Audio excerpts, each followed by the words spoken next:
Assalamualaikum warahmatullahi wabarakatuh. Perkenalkan, nama saya Patricia Anya Devista.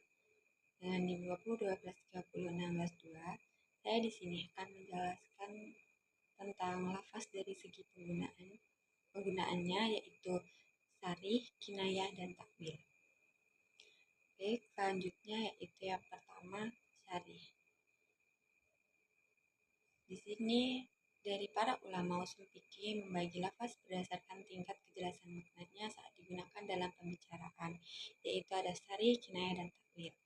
Sarih, lafaz yang jelas dan terang maknanya, langsung dipahami tanpa perlu indikasi atau qarinah tambahan. Yang kedua yaitu kinayah. Kinayah, lafaz yang maknanya tersembunyi, kiasan atau sindiran, membutuhkan qarinah atau bisa tidak langsung dapat dipahami. Yang ketiga yaitu takwil. Takwil ialah mengalihkan makna lafaz dari zahir ke rajih ke makna yang lain yang diperkuat oleh dalil. Yang pertama yaitu sarih. Definisi sarih yaitu lafaz yang jelas penunjukannya terhadap makna yang dimaksud, sehingga dapat langsung memahami arti tanpa perlu bantuan qarinah atau indikasi tambahan. Jadi dari sari ini yaitu maknanya jelas dan pasti karena sering digunakan dalam percakapan sehari-hari. Tidak membutuhkan konteks tambahan untuk dipahami. Contohnya yaitu kata talak yang langsung dipahami sebagai perceraian. Hukumnya yaitu bersifat langsung mengikat tanpa perlu niat tertentu. Yang kedua yaitu kinayah. Kinayah, lafaz yang makna sebenarnya tersembunyi atau merupakan sindiran atau kiasan sehingga membutuhkan qarinah atau petunjuk situasi untuk memahami maksud sebenarnya. Dari kinayah ini bisa mengandung lebih dari satu kemungkinan makna. Terus pemahaman maknanya bergantung pada niat pengucap dan konteks. Contohnya yaitu pulanglah ke keluargamu yang bisa bermakna talak jika disertai niat.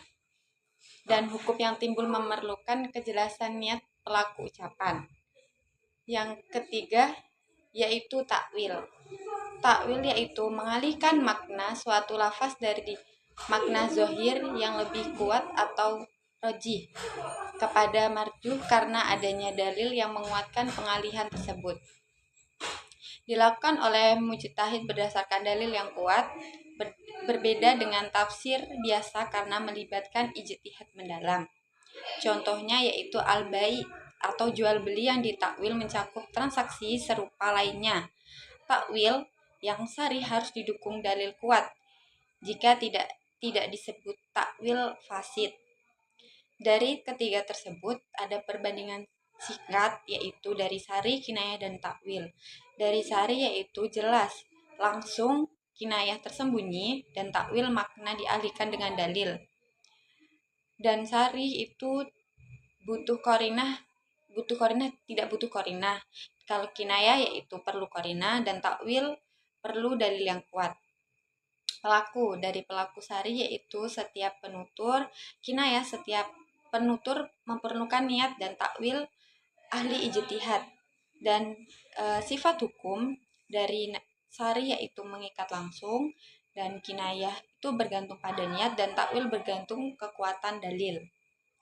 Kesimpulan dari lafaz dari segi penggunaannya yaitu pembagian lafaz menjadi sari, kinayah, dan takwil menunjukkan bahwa pemahaman teks syariat memerlukan ketelitian, mulai dari lafaz yang maknanya langsung jelas, lafaz yang butuh indikasi konteks, hingga lafaz yang maknanya dialihkan melalui ijtihad berdasarkan dalil yang kuat. Sekian yang dapat saya sampaikan. Saya mohon maaf bila ada salah. Terima kasih. Wassalamualaikum warahmatullahi wabarakatuh.